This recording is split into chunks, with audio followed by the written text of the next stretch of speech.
Holly Cotton here, and I am joined today with Brawley, who is the founder of Above 500 nonprofit organization. And they are doing a lot of things, not just in Miami, but just in general. But they do have a big event. I posted about it earlier, and I'm going to be a part of it this year. So I'm really excited to actually sit down with Brawley and find out how this came about and just all the great things that they're doing in the community. So welcome, Brawley. Nice to meet you. Likewise, thank you for having me here. Okay, so the first thing, anytime I see someone that has a nonprofit, the first thing that hmm comes to mind is okay, so what traumatic event caused them to start this, or what happened to them in their life where this became a passion? Because most people that have a nonprofit, it's something that tragically happened, or it was something that affected them growing up, and they're like, you know what, I'm about to make a difference. I don't want someone to have to go through what I went through. So tell us about 500 and how this became your mission to start this company. Okay, well, that's a great question. I would say the way it came about was, see, I didn't grow up with a lot of money, but I had both of my parents, and my parents been together forever. They're still together more than 35 years. They never, cheated on each other. They were like the ideal, perfect parents any child can ever ask for. Although, we struggled, growing up in different places, moving a lot. It didn't matter because as a child, you kind of really don't know that you're struggling, but you know that you're a family and you're sticking together and they're making a way regardless. So for me was how did someone like me who had two amazing parents still get influenced into doing things that I know my parents didn't approve of? So I was getting into things. I was selling drugs. I was trying to be in the streets and do all this stuff. And I came to realize, as I got older, like it's really the influence that I had, like not just the environment, it's everything that I was consuming, whether what I was watching on television, what I was listening to. And as I kind of stepped back and really, analyzed it, I realized that a lot of the stuff in our culture is negative. It's self destructive. And it was something that it bothered me to think like, man, how many other kids? Because I had parents, so I was able to kind of get out and not really get into it. But how many don't have fathers and don't have parents like that? So they get lost really, really deep into the streets and really get to make big mistakes. And I figured rather than just complain about it, I wanted to do something positive. I want to start something. I know that as a child, a teenager, we grow up like admiring athletes and artists and entertainers. So I figured why not use them to deliver the message, a positive message. And that's where Above 500 came from. So in the sports world, above 500 is your winning percentage. So if you have more wins than losses, you're above 500.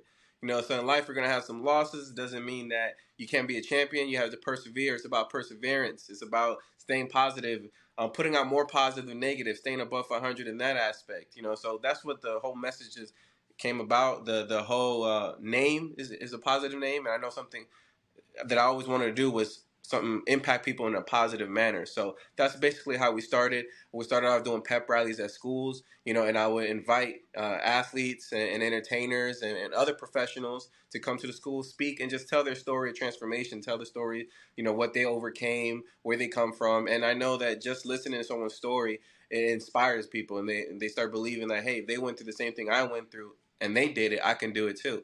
So that's where the whole inspiration came from. Oh my God, I love that, Brawley. Oh, that's so cute. No, I'm kidding. No, but I do. I love that. Like, I love that you identified, that's the key word I'm going to say, that you identified that there were decisions that you could have made differently, there were things that you did, and also not blamed your parents. So that's huge because, like you said, you can't blame them. They were there. It was your influence. So I love that you broke that down for us and explained that to us, because that's a perspective that I think a lot of people don't have, where they're just, well, if my mama did this or I had this, but you can have whatever upbringing you in the world, and it doesn't matter who you are. I mean, look how many celebrity kids are, committing suicide or getting involved in stuff, and Yeah. you have all the money in the world. Like, you should not be cutting up, and Yeah. yet you No, that's a are. perfect example. So I'm glad that you said that. Now, one of the things that I wanted to ask you about, because anytime you get this idea in your head and you're like, okay, I'm about to do this. This is big. It makes perfect sense in my head. I'm going to make this into something. And then here start those obstacles start coming in. So I know a lot of people are saying maybe they want to start a nonprofit, or how can they give back? So, can you give us an insight into maybe a few challenges that you had once you came up with the idea to actually executing that idea?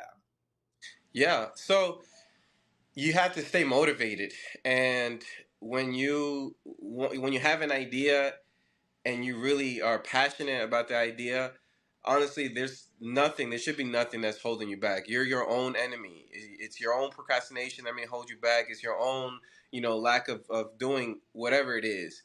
Um, I looked at everything as a door and as an opportunity. So if I position myself where no matter who I meet, who I encounter, I tell them my story, I tell them what I do, my passion, even though I may judge them and think they may not do anything for me. Who knows if they know someone that could do something for me? And that's been the case many times where they introduce me to others. So it's about networking, staying motivated, always being a representation of yourself. No matter where you go to the grocery store, and who knows who you can meet there. And that person can have a big impact in what you're trying to do. So I would say, just staying motivated. And that the challenge is overcoming your own uh, fears, overcoming that procrastination, and just keep pushing. Keep going for it. Don't let nothing stop you. If you don't have an answer, look for it. Find someone that'll have an answer. Don't be afraid to ask for help. We're all here to help each other ultimately. So So I know also whenever you're looking at a nonprofit business compared to a profitable business, there are a lot of restrictions. There's a lot of things that people may not even know about. And so a lot of times people go and they just do LLC or whatever because they're scared of all of those red tape things that are associated with a nonprofit. So can you give us an insight into actually defining what a nonprofit is and how that's different? Because again, like I said, people are like, oh, I want to give back, or oh, I have oh, I want to do something for homeless people, I want to hmm do something, and then they start and they get discouraged because they see that there might be these restrictions and maybe they yeah, don't know what to do. So can you give us some insight to kind of differentiate a nonprofit from actually just me going out and making my own LLC? I would encourage people to look at the laws in their state because each state is different. So you may have different requirements in different states. So I can tell you about Florida, so that's what I looked into before I register as a nonprofit. You know, the biggest difference between, because nonprofit operates just like a business, the only difference is a business, you can keep the funding, whatever you earn, you can keep that in your bank account to next year, 2 years, 3 years, 5 years. With nonprofit, whatever you bring in, you have to spend it within that fiscal year. So that's the biggest difference between a nonprofit and a for-profit is, say we do events and we raise $1 million, we have to spend that $1 million, and we have to do it, in a way where it doesn't seem like it's profitable. It doesn't mean that you can't pay yourself or pay others, and there's some nonprofit CEOs that make a lot of money, but they also bring in a lot of money too. So it has to be a balance. It can't seem like you're paying the salary and the money that you're bringing in is covering more of salaries rather than the cause of what you're doing.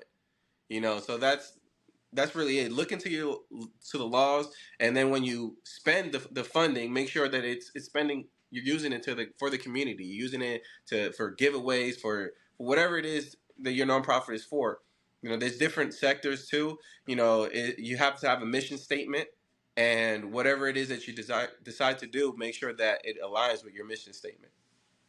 And spend that money. Spend it all. I love that. I love that. But that's why I asked, because that's not like someone who's just is trying to come up with something. That's not something I would automatically assume of us, that, now I have a business, but shoot, I got to spend all the profit in a year. So thank you for, sharing that. And then, like he said, make sure don't quote him. He's only talking about Florida stuff, not so if you're in, if you're in Michigan, don't don't come on this show saying we gave you Look into wrong. your log. Right, right. So you come up with the idea, you say I'm going to start a nonprofit, you have all of these things put in place, how you're going to start it, get everything together, come up with the name, all of this stuff. So give me one of the happy moments where you were like, holy crap, I'm actually doing this, I see this happening, this is here. Give us one of those feel good moments. I have a lot of those, honestly.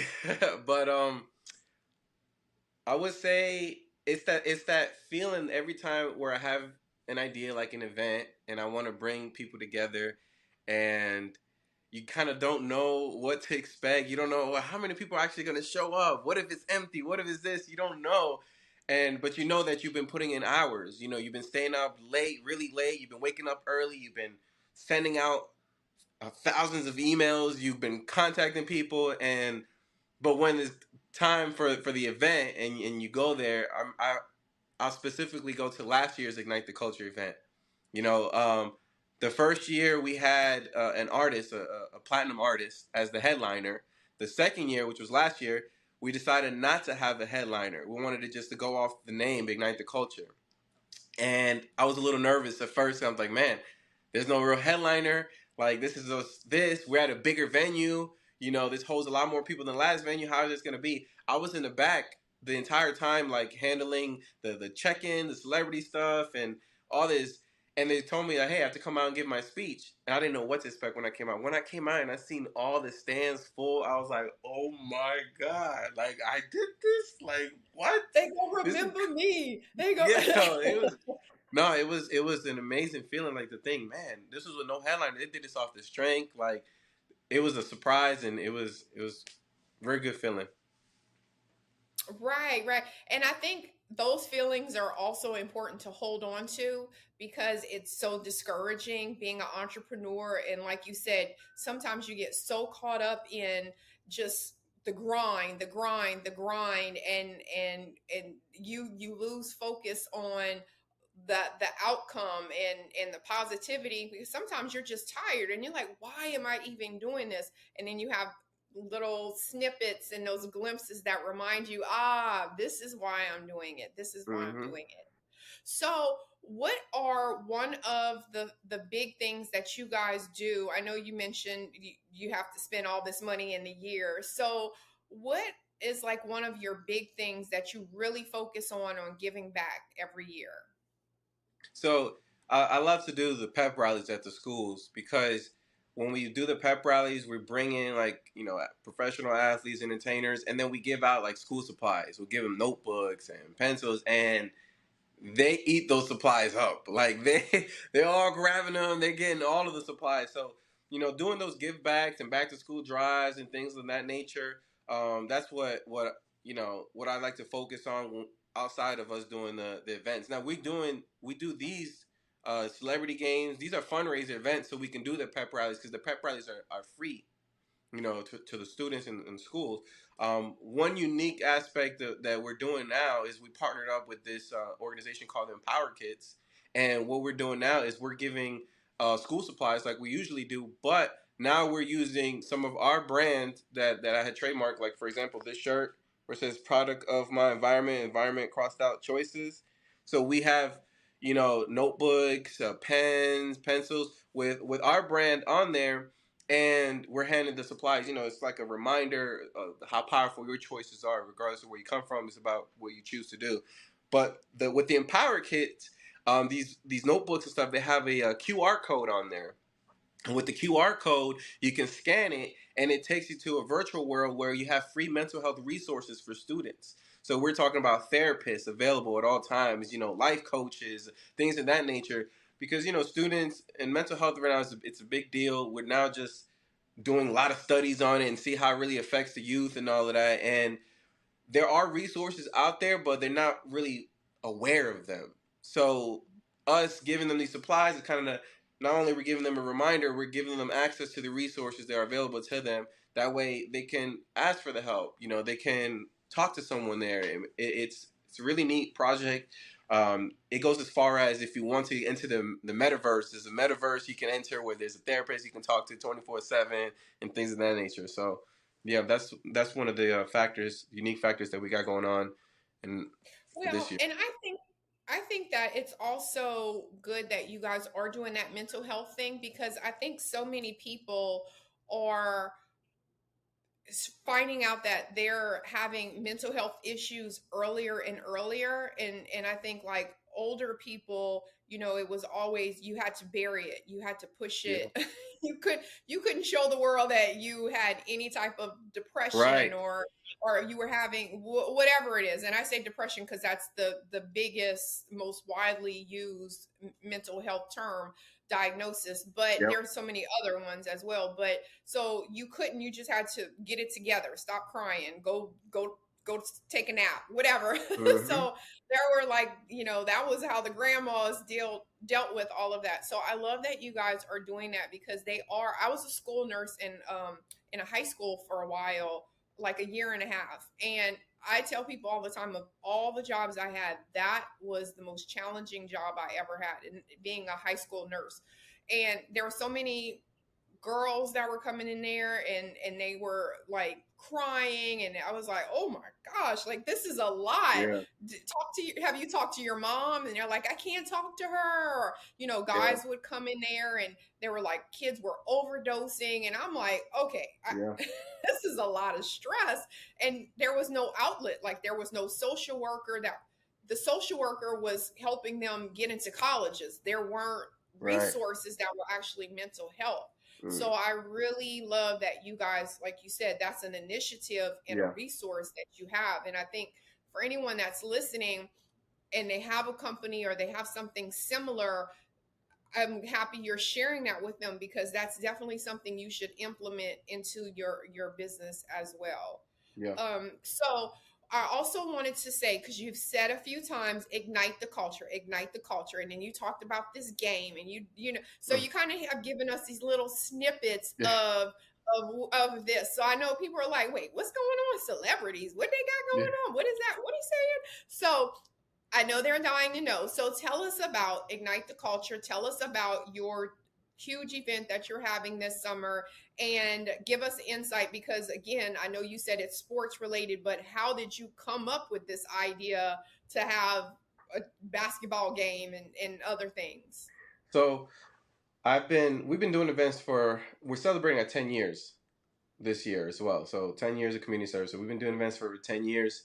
Thank you. Thank you. So, but the last 2 years, this is going on our third year, we're doing a special event called Ignite the Culture. And where that came from was I wanted to create something that would change the direction of our culture, like shift it a little bit, because that's why we call it Ignite the Culture. Because when I was listening to the music that's on the radio, I was listening to the same, hey, kill each other, sell drugs, degrade our women, and let's dance to it, right? But the culture was getting worse, because then drill music started becoming very popular. I'm not sure if you're familiar with drill music, but drill music is where gang members are dissing the dead, people that they killed, and they're not just insulting them, they're calling them out by name. And these are young 15, 14-year-old black kids in the hood that were murdered, and they're calling them out by name, and they're insulting them, and they're making music on it, and the radio's playing it,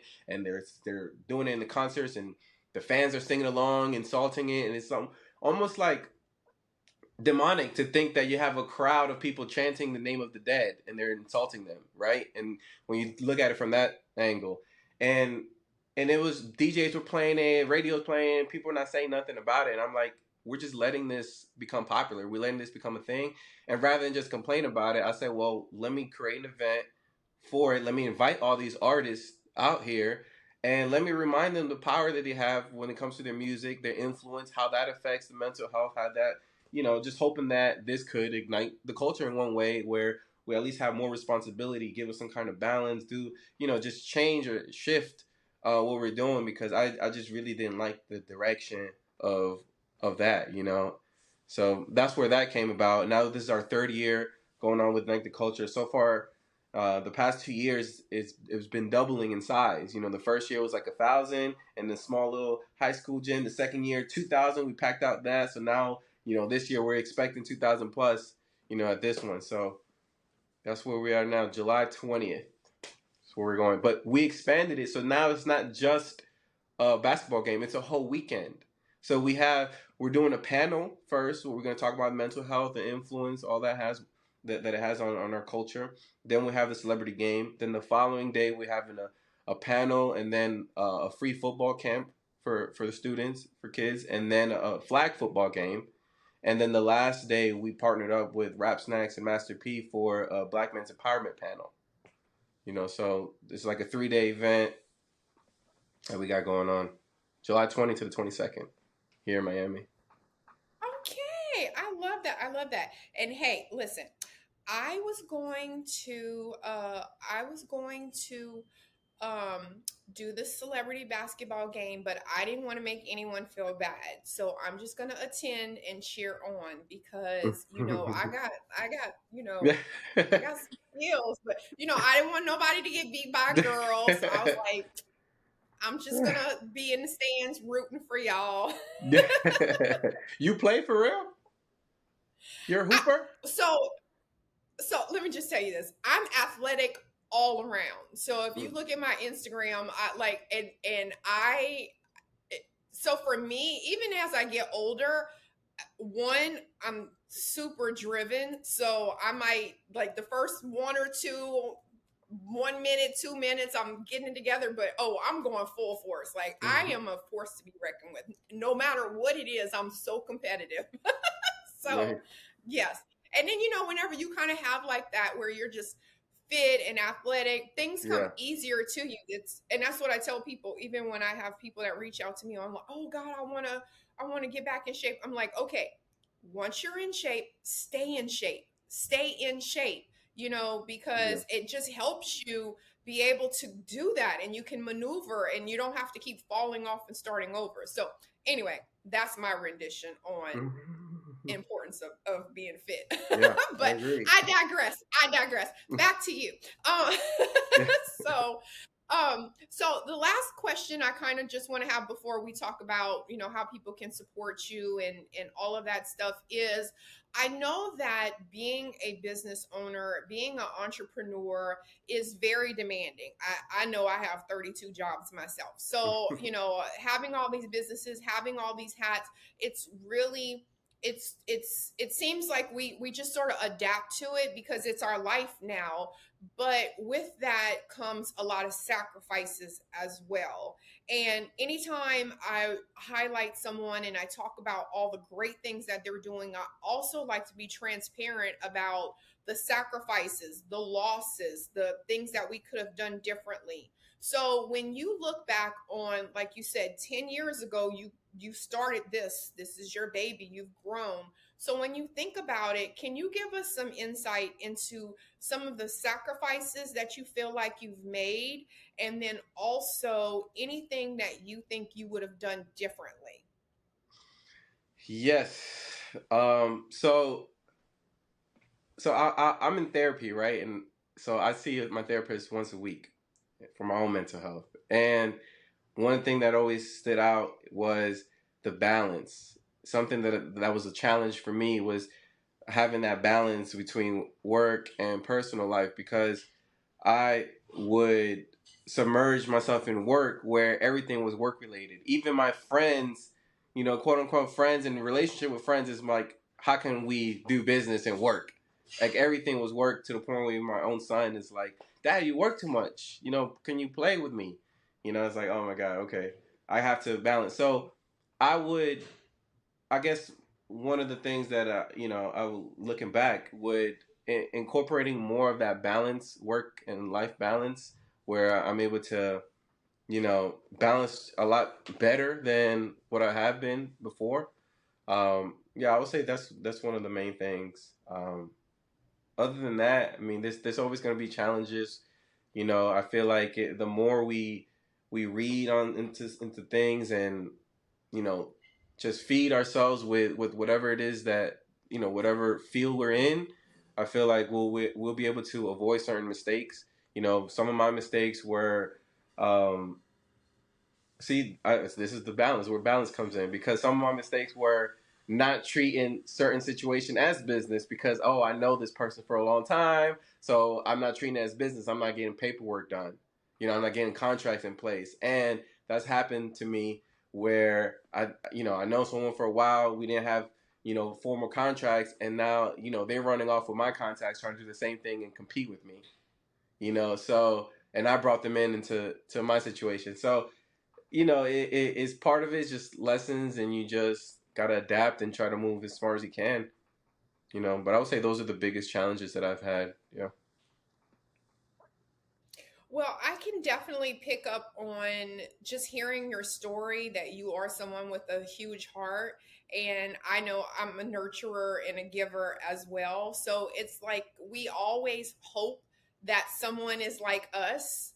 And we just assume that they are going to handle things the way that we would. Like I'm loyal to a fault. Right. When you and me, like you part of the team, I think you're really part of the team, and it's hard, and it's almost like, wow, the betrayal really will hit you in Yeah. the gut, because you can't fathom some of the things that people do or how people handle certain situations, because you're not that way. Right. So I'm glad you did bring that up, because I think that's a huge thing, especially for us having this younger generation that looks to be entrepreneurs, looks to be business owners. Like they like their mindset now is like, I'm not working for somebody else, I'm working for myself. But we're giving you insight into, yeah, that's great, but now don't forget about this. Right. And also the sacrifice thing too. I always tell people, I was actually on a show recently myself where I was being interviewed, and they asked me about the sacrifice, and I was like, whenever you're in grind mode, sometimes you forget, especially being a parent. And I mean, and my kids are older. I'm not going to say how old, because then that makes me look old. But anyway, and I'm too fine to have kids that old. So, but they, but I remember my daughter, sitting on the end of my bed, and she's like, "Oh my God, you're still working," and I'm like, "I got to edit this, or I got to do this." Like, they don't see the vision. They just see you at, even now, like, I'm like, I wasn't going to Billboard in Times Square. Like, I'm not just regular mom Right. up in here. But they're like, I don't care. Like, Right. what you gonna do about dinner? Like, what you mean you got to go to work? You traveling again? Like, what is up? So I'm glad you did talk about that. And then also, I kudos to you for giving us insight into that as well, about mental health. I feel like I'm the therapist because I'm a life coach. So I feel like I'm the therapist for my friends and people in my circle. And I had to come to the conclusion where I'm like, hey, I can't absorb that today. Like, you're taking a toll on my mental health. I get it. You can call me, and I'm a free therapist, but you're going to have to outsource that to someone else, because now I've absorbed all of that negativity in my life, and now I'm like, back to here. So that's really good, because as a giver, and as, like you said, doing all this stuff in the community, and you're worried about everyone else, but what happens to your mental health? Who's taking care of you? So that's really good. I'm glad. See, look at you. We call it the growth journey. Look at you on your growth journey and stuff. I love it. Okay, so drop all of any social medias, website information. I know we talked about the event, how people can support the event, and then also for anyone who can't attend this year, because it is next month, but anyone who can't go or support, don't worry, because they're a nonprofit, so you can still support even if not in person. So right. Drop all of that information. Yeah. So the name of the foundation is Above 500. So Above 500 is everywhere: Facebook, Twitter, Instagram, even above500.org. And if you want to reach our foundation, if you want to make a donation, Above 500 is the place. If you want information on our event specifically, you can go to ignitetheculture.org, and you'll be able to find information on there. And then I don't have my own personal website yet, but I will. I'll definitely eventually have something. I operate on my Instagram right now, which is Brawley's Conscious, and you can reach me there too. But any of these places, you can support us. There's links everywhere. There's donation buttons, and you can always send me a message, DM me, or email. All that's on the site as well. Okay, so spell it out, because so it streams audio and video. So for anyone who's in their car listening to the audio right now, spell out the website and your social media handle as well, because some people, they like to not pay attention and read the podcast notes. So above 500 is ABOVE500.org. So above, and then the number is 500.org. Ignite the Culture is exactly how it's spelled. Ignite the Culture. No fancy the, just THE.org. And then Brawley's Conscious is, my first name is BRAWLEY, and then Conscious, but not the one with the IOUS. It's CON and then Science, SCIENCE. Brawley's Conscious. See, that's why I told you to spell it out, because they're going to look up Ignite the Culture. Right. They're going to look up, they're going to type in FIVEFHUN. So that's why I was like, always spell it, because when you're driving or whatever, sometimes you may not read the notes, or you just, when it's audio, it's totally different, because you have to absorb it. So, all right. So great. So thank you so much. I love hearing your story. Super excited to be a part of the event this year. Can't wait. Yes. And I got to get my bikini body together, because I'm being in Miami now. You motivated me to start working on my 6-pack. So. Yeah, let's go. Thank you so much. It was so nice to meet you. Thank you. Likewise. I'm excited. I'm happy to have you there. And can't wait for it.